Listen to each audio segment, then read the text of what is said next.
Olá, alunos! Hoje a gente vai falar sobre os principais biomas terrestres. Tem floresta tropical e equatorial, savanas, desertos, estepes e pradarias, floresta temperada, vegetação de altitude, vegetação mediterrânea, taiga e a tundra. Vamos começar pelas florestas tropicais e equatoriais. As florestas tropicais e equatoriais abrigam a maior biodiversidade do mundo. Estão localizadas na zona intertropical e próximas à linha do Equador, só que estão presentes em latitudes baixas. Distribuem-se principalmente na América do Sul, na América Central, no Sudeste da Ásia, no subcontinente indiano e na região centro-ocidental da África. Destaca-se a vegetação densa, como árvores de grande porte, copas exuberantes, sempre verdes e, geralmente com folhas largas e abertas, chamadas de latifoliadas. Essas características são relacionadas à umidade elevada e à forte incidência de radiação solar. Também estão presentes espécies vegetais de médio e pequeno porte, como plantas herbáceas, cipós, bromélias e outras. E mesmo em épocas com menor quantidade de chuvas, as regiões das florestas tropicais e equatoriais tendem a se manter úmidas, devido à evapotranspiração da vegetação. Agora, nós vamos aprender sobre as savanas. As savanas são os locais que aparece o Madagascar, o Rei Leão, também muitos outros. Vamos falar sobre as savanas. Caracterizam-se por árvores de menor porte, troncos mais retorcidos e cascas mais grossas. Distribuem-se de forma mais espaçada. Se comparadas às florestas ombrófilas, arbustos e gramíneas também compõem a vegetação. Elas se localizam quase inteiramente na zona tropical e áreas onde as estações chuvosas e secas se alternam de forma marcante. O relevo das áreas de savana em geral é plano, ou seja, não tem aquele tanto de um monte de curva, de montanha, essas coisas. Não, é plano. As savanas. E durante os períodos secos, as flores caem para que não haja grande consumo de água. Além disso, as raízes são longas para que possam alcançar as águas subterrâneas. Elas estão presentes em áreas da América do Sul, da região central da África e do norte da Austrália. Elas apresentam uma grande diversidade de paisagens. Agora vamos falar sobre o deserto. O deserto é muito seco e possui plantas xerófilas. A quantidade de chuva é muito baixa, que o volume anual de chuva é de menos de 250 milímetros de água. É muito pouco. Predominam em regiões de clima árido e semiárido e apresentam elevada amplitude térmica diária, com noites muito frias e dias muito quentes. São constituídos de dunas de areias e rochas, além de poucas espécies vegetais, entre as quais estão as que conseguem armazenar água internamente para suportar grandes períodos de seca, como os cactos. Também tem alguns animais, tipo tem camelo, que consegue viver vários dias sem água. Há locais onde a água subterrânea aflora e permite o desenvolvimento de espécies vegetais mais densas, que são conhecidas como oásis. O oásis existe, não tem aqueles desenhos animados que aparece aquela miragem do oásis. Então, isso acontece de verdade, porque o calor faz a imagem retorcer. Você pode ver isso quando você ligar uma panela no fogo com água. O calor vai fazer meio que a imagem à sua frente distorcer. Como critério que determina uma área é desértica, é a umidade do ar, e não a temperatura. Há desertos quentes, os desertos quentes tem o deserto do Saara e da Namíbia, desertos frios, como o deserto do Atacama, que fica no Chile, e desertos polares, como o da Antártida, no hemisfério sul. Agora nós vamos falar sobre estepes e pradarias.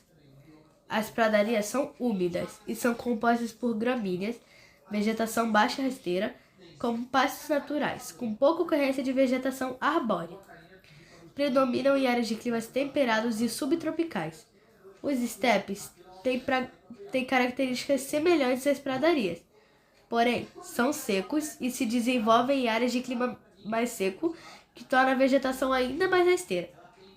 Estão presentes na América do Sul, onde são conhecidos como pampas, e ao sul da África, mas são mais extensos nas planícies centrais dos Estados Unidos, no centro-sul, no Canadá, na Austrália, na Ásia, na Europa e muitos outros. Agora, vamos passar para as florestas temperadas. A vegetação dela é bem variada, mas tem árvores de grande porte, coexistindo árvores exuberantes de folagens coloridas e pinheiros. São típicas das latitudes médias, áreas nas quais predomina o clima temperado com as 4 estações do ano bem definidas. Por exemplo, se está no outono, as folhas ficam bem alaranjadas, no verão as folhas ficam com as cores vivas, essas coisas. Elas perdem as folhas no outono e no inverno, se protegendo das baixas temperaturas. A biodiversidade justifica-se pelo fato das florestas se localizarem entre as áreas mais frias e as mais quentes da superfície terrestre, de modo que reúne características de ambas. É considerado o bioma mais devastado do planeta. Estendia-se mais na Europa, no nordeste dos Estados Unidos e no Japão, onde a urbanização e a industrialização deram-se de forma mais intensa do que qualquer outro lugar do planeta. A devastação teve diversos objetivos, entre eles a extração de carvão mineral, o importante recurso mineral não renovável, fundamental para a evolução das técnicas da indústria. Agora, vamos passar para a vegetação de altitude. A altitude é um elemento fundamental para a determinação das características da vegetação desse bioma. As temperaturas são mais baixas e o ar mais rarefeito. Ou seja, o ar rarefeito é o quê? Não tem muito ar. Por isso que quando está muito frio, você fica com pouco ar. Porque o ar é muito rarefeito.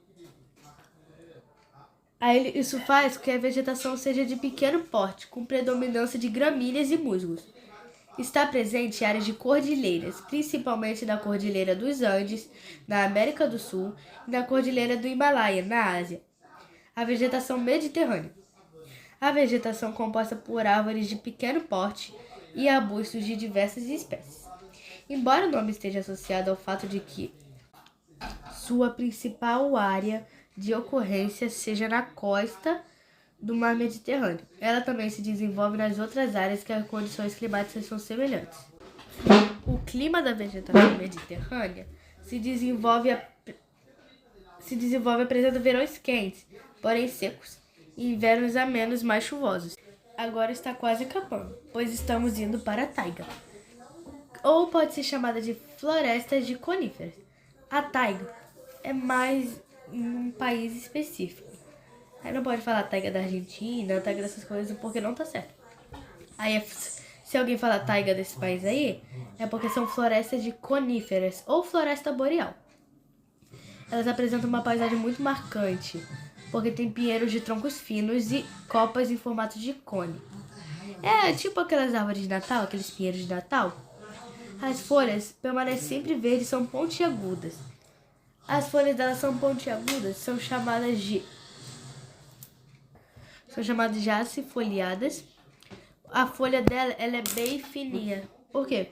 Se fosse igual aquela folha larga, que são as folhas latifoliadas, a neve iria subir em cima dessa folha e a folha iria cair com o peso da neve. Como ela é fininha, não acontece isso. Por isso que tem isso e o clima é frio. E a formação florestal é possível, apesar do frio, porque a área recebe bastante umidade vinda das latitudes médias. Ela está nas altitudes elevadas, ao norte, ficando bem próximo ao Círculo Polar Ártico, e tem verões muito curtos. É um dos biomas mais presentes em toda a superfície terrestre, porque é um dos 2 maiores países do mundo, a Rússia e o Canadá.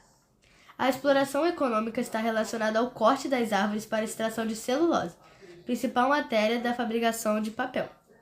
Então, o papel é fabricado com o quê? Celulose, que vem das florestas de árvores coníferas, que são os pinheiros.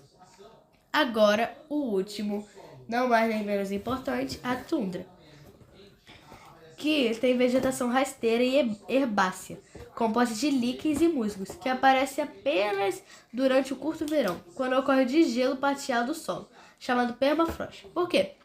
Quando está no inverno, o solo congela. Com o solo congelado, não dá para nascer essa vegetação. Então, isso ocorre no verão, quando o solo já dá uma derretida.